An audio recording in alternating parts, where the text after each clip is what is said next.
Hello viewers, in today's video we are going to see about next special moves of pawn called En Passant.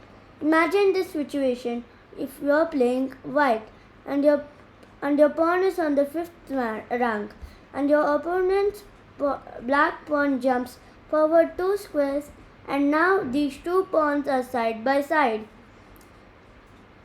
Can you capture the other pawn? The answer is yes. Your pawn still captures diagonally like normal and the other pawn disappears from the board. But it's not magic and it's not a bug. This is a real chess rule and this move is only allowed on this turn.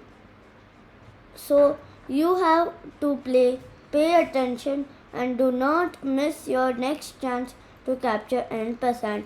Thank you for watching. Please support me by subscribing and sharing.